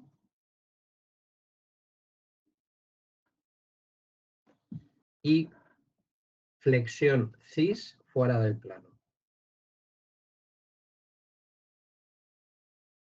Vale. Aunque en el espectro de IR solamente observaremos dos bandas, aunque en el espectro de IR solamente observaremos dos bandas. Una correspondiente a la tensión asimétrica, CH, una correspondiente a la tensión asimétrica CH, y la otra correspondiente a las flexiones cis, ya que salen degeneradas. Ya que, o podéis poner la flexión cis en el plano y fuera del plano, salen degeneradas.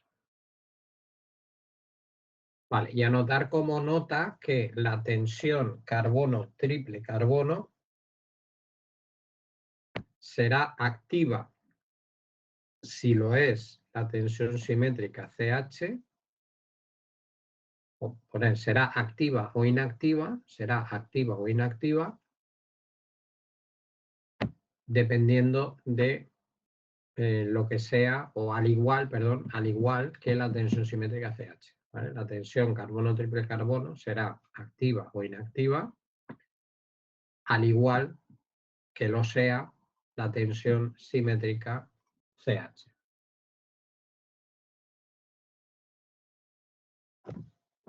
Vale.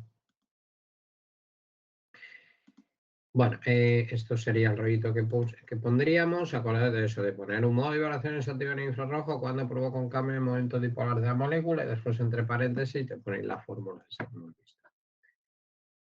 Vale. Para los derivados, este por ejemplo es un derivado, ¿vale? Entonces, los derivados pueden ser de dos tipos. Podemos sustituir los dos hidrógenos del acetileno por dos halógenos idénticos, como pasa aquí, y entonces el comportamiento sería igual que si hubieran hidrógenos. Igual. ¿De acuerdo? Exactamente igual, no cambia nada porque me da igual tener dos hidrógenos en los extremos que dos flúor, dos bromos, dos cloros, dos yodos. Me da exactamente igual. Ahora bien, si no sustituyo los dos hidrógenos o si los sustituyo, de manera diferente, imaginar que pongo un bromo y un cloro, sería como tener un hidrógeno y un halógeno, la cosa cambia.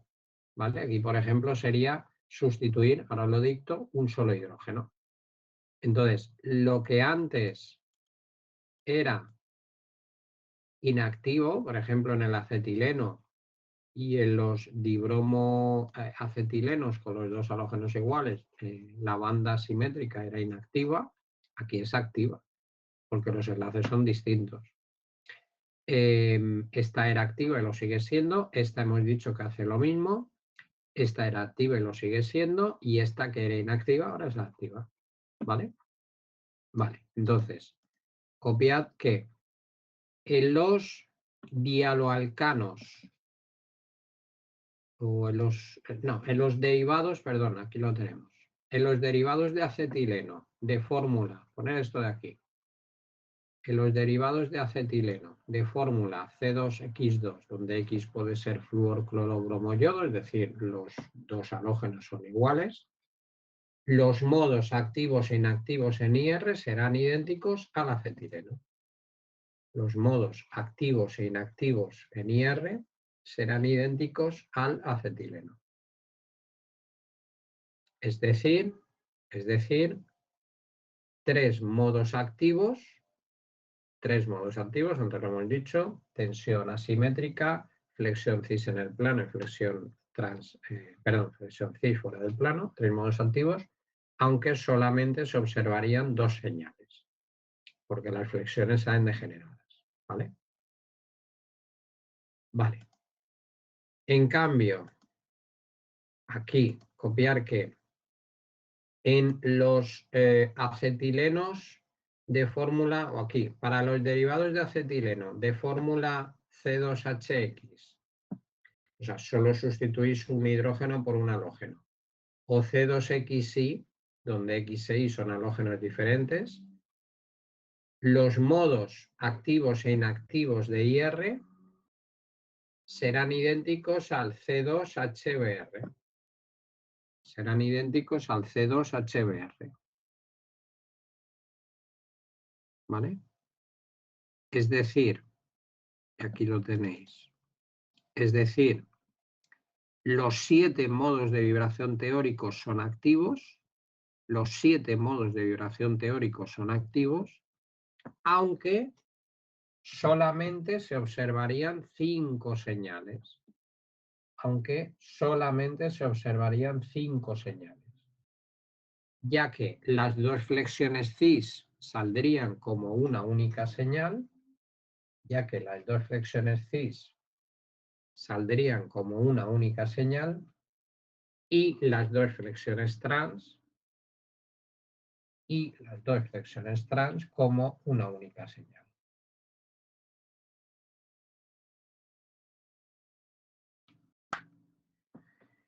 Muy bien. Vale, esto nada, dependerá de si, ya digo, si os entra o no el tema de Raman. Vale.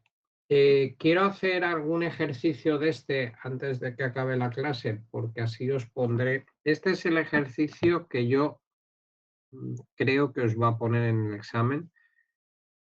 Dice, ¿cuáles de las siguientes moléculas pueden dar espectros de IR y o Raman? La parte Raman, si no entra, pues no la pondrá. ¿Y por qué? No hace falta dibujar todos los modos normales, es decir, no tenéis que hacer toda esta movida. Todo esto de aquí, ¿vale? Ahora veremos cómo lo hacemos. Y entonces yo creo que lo que os va a poner es un mix, digamos, es decir, como va a quitar lo de Raman, porque yo creo que no le va a dar tiempo, va a poner, que eso a veces lo ha hecho en algún examen, que le pongáis los modos de vibración de una molécula, por ejemplo, el ácido cianhídrico, el apartado A, eso valdrá 0,5 puntos, y después os pone esto para 5 moléculas y valdrá 0,1 cada uno. Porque realmente aquí los 0,2 de cada uno es 0,1 para el IR y 0,1 para el Raman. Como va a quitar Raman, os va a dejar 0,1 del IR y os va a poner, ya digo, una molécula donde sí que tenéis que dibujar los modos de vibración, que eso ya lo he hecho. Esa pregunta va a ser un punto. Y la otra va a ser lo de espectros combinados, que os decía, ¿vale? Bueno. Entonces, en lugar de poner el rollo este, esto lo voy a quitar. En lugar, salvo que entre, que ya digo que bastante improbable. En lugar, como digo, de que de poner el rollo este para cada una de las moléculas, lo que haríamos en un ejercicio de este tipo es ponerlo al principio. Modo de vibración es activo en IR cuando provoca un cambio en el momento dipolar de la molécula y para ello es indispensable que la molécula tenga enlaces polares. Vale. Y una vez ya ponemos esto y ya le estamos diciendo en base a qué le vamos a decir si un modo es activo o no, vamos molécula a molécula. Vale. Primero la del flúor. Le pintamos la molécula y le pintamos el enlace. En este caso, IR no va a tener espectro de IR porque la molécula es homonuclear y por tanto no tiene enlaces polares que puedan provocar un cambio de momento dipolar. Previamente ya le hemos dicho que para que un modo de vibración sea activo, tiene que haber un cambio de momento dipolar. ¿De acuerdo? Le podéis echar captura porque os voy a poner ejercicios para que intentéis para el jueves. Y ya cuando esté el tema completo os lo mando en PDF. Vale. Vale, en el ácido cianhídrico le pintamos la molécula, le pintamos la diferencia de electronegatividad. En este caso, ¿sabéis por qué la hicimos? Y de hecho se puede hacer, la molécula evidentemente diatómica no puede tener otra geometría que ser lineal. ¿Vale? Dos átomos tiene que ser lineal. 3n-6 sería 3n-5, 3 por 2 átomos, 6 menos 5, un modo, solamente hay un modo que es la tensión. Decimos que sí presentará efecto de IR, ya que su único modo de vibración provoca un cambio en el momento dipolar de la molécula. Echarle foto. Vale. Vale, en el fluorobenceno le pintamos el benceno, le pintamos el enlace con flúor, le pintamos el enlace con hidrógenos. En los enlaces carbono-hidrógeno, el carbono es más electronegativo que el hidrógeno, delta menos, delta más. En el carbono flúor al revés. Entonces, dibujaríamos, vale, ahora os comento. Echarle foto aquí. Decimos que sí presenta espectro, ya que tiene modos de vibración activos que provocan cambios en el momento dipolar de la molécula. Y le decimos uno, por ejemplo. Entonces, apostamos a, como se suele decir, caballo ganador. Es decir, os recuerdo que la tensión asimétrica siempre es activa. Aquí la simétrica también va a ser porque este enlace es diferente. En el benceno, por ejemplo, la tensión simétrica es inactiva, pero la tensión simétrica es activa. Entonces, para no estar pensando, vamos siempre a poner el ejemplo de la asimétrica, porque esa siempre es activa en el infrarrojo. No me tengo que poner a pensar si la molécula está formada por los mismos enlaces o no, ¿vale? Y por eso, cuando dibujéis la molécula, ya que hacéis referencia a la tensión asimétrica, dibujarle la molécula con una tensión asimétrica. Es decir, pues, por ejemplo, podéis dibujar solo un enlace extremadamente largo y los demás de la misma longitud, o como yo he hecho, dos extremadamente largos. ¿Vale? Porque vais a hacer la referencia a la tensión asimétrica. Y mi consejo es que siempre, como se está pidiendo si va a haber IR, siempre ir a caballo ganador, que es la tensión asimétrica. ¿Vale?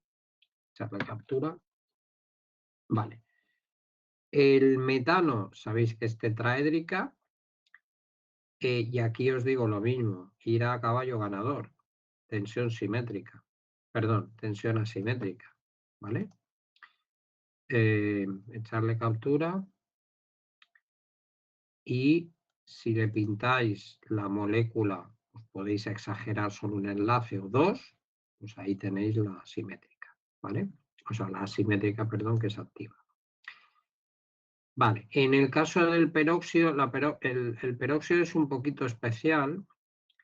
Lo del punto S con CS, que es centro de simetría, eso es para el Raman, pero lo voy a quitar para que no os liéis.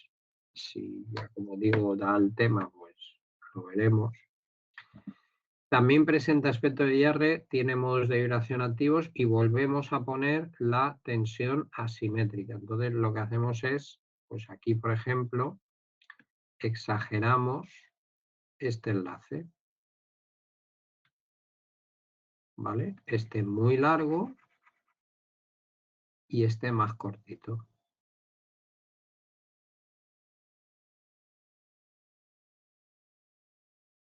¿Vale? Entonces, con que tenga, a ver, el espectro infrarrojo, con que haya una señal activa, ya me valdría para identificar la molécula. ¿Vale? La que no me vale son, pues eso, compuestos iónicos o, como antes hemos visto, compuestos homonucleares como el flúor, cloro, bromo, yodo, hidrógeno, etc. ¿Vale? Muy bien. Vale.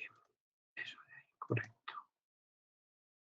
Vale, quiero que para el próximo día, y os pongo esto para que lo veáis, me hagáis, bueno, os voy a poner esto, ¿vale? Echarle captura aquí. Me hacéis este ejercicio. Es el mismo ejercicio, veis, os he tachado lo de Raman. Es el mismo ejercicio para el ozono. El ozono yo os dije que es una excepción que siendo una molécula, pues claro, podéis decir, oye, si la molécula es homonuclear formada por los mismos átomos, no hay enlaces polares, pero es especial porque el ozono tiene un enlace doble con el oxígeno central y un enlace simple. Eso la hace angular, no es lineal, ¿vale? Hay gente que se cree que es lineal, no, es angular. Y además, los oxígenos que forman el enlace simple tienen carga formal. Sabéis que ese es un concepto que visteis en inorgánica. Esa carga formal hace que este enlace sea polar y por tanto hay cambio en el momento dipolar y por eso sí que tiene espectro de IR. Este enlace no es polar, pero este de aquí sí que es polar debido a las cargas que presentan y además diferente tipo de enlace, de hecho tiene resonancia. Entonces esta es la razón por la que el ozono, siendo una molécula homonuclear, sí que tiene espectro de infrarrojo, ¿vale? Pues me hacéis ese. Y en principio ya está. Tengo por ahí algunos de repaso y tal, y chimpum, ¿vale? Vale, el próximo día, el jueves, que tenemos clase a las 4:30, vamos a ver esta fórmula que también os puede caer. Yo lo dudo, yo creo que el ejercicio de un punto va a ser este, ¿vale? Y no me extrañaría que os pusiera moléculas iguales de las que hemos hecho y de las que haremos en el repaso. Pero bueno, os explicaré esto y os explicaré ya el tema de RMN, ¿vale? Entonces, para el tema de RMN, os voy a enviar un PDF para que si podéis lo leáis. No quiero que lo entendáis. A ver, si lo entendéis evidentemente mejor. Esperaos un momento a ver si lo encuentro.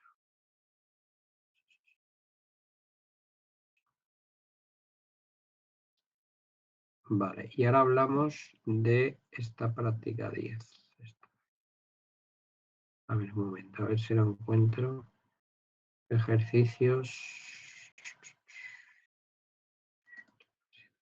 Estos son los ejercicios de las hojas que os he mandado, que lo haremos el jueves también.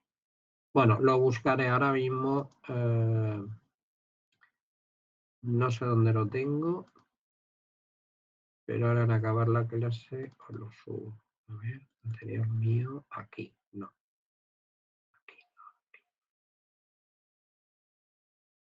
Bueno, lo buscaré, porque esto es cromatografía, nada.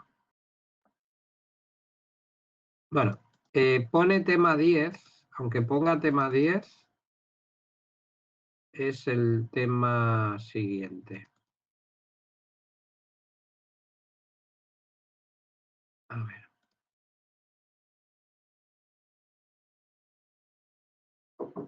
Este. Vale, que le cambio ya. Vale, pone tema 10 aquí. Vale, entonces ahora lo subo a Teams.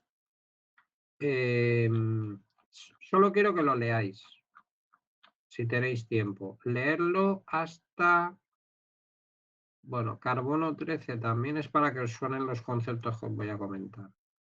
Hasta lo de espectroscopía de resonancia magnética nuclear no hace falta. ¿Vale? Eso no es necesario. ¿Vale? Ok. Eso ahora lo subo. Vale, y otra cosa. ¿Cuándo tenéis la práctica 10? Vamos a ver.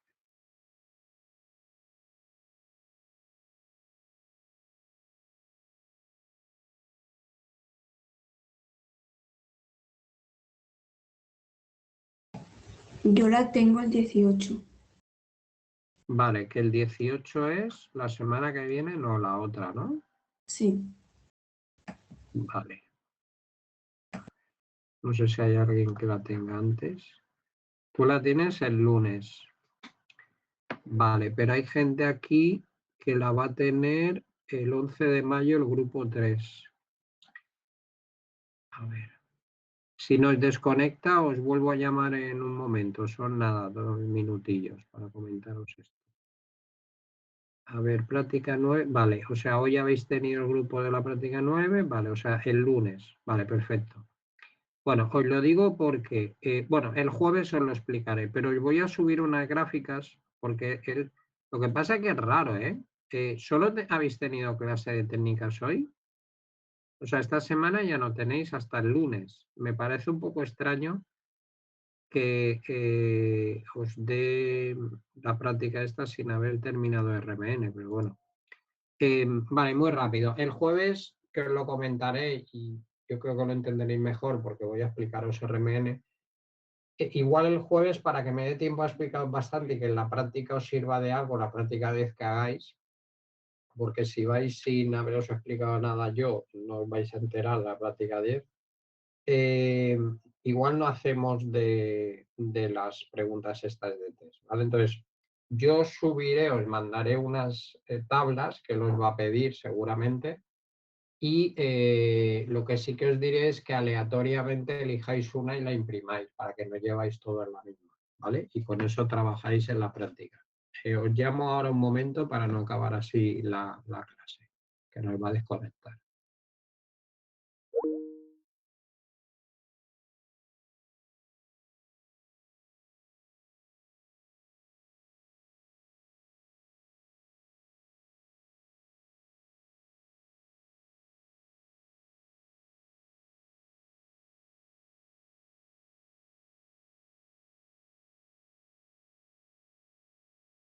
Así que son un poco los conceptos. Y os explicaré ya para espectros combinados para la práctica, ¿vale? Que eso será la pregunta de 2 puntos. De esa pregunta, en junio suele poner un aminoácido y otro compuesto. El otro compuesto es bastante complicado rascar de ahí puntos, pero el aminoácido es muy asequible. Entonces, de esos 2 puntos podéis obtener un punto. Un punto de ahí más un punto infrarrojo son 2 puntos de 3. Contando a la baja, porque él es muy estricto corrigiendo, vamos a poner que tenéis 1,5.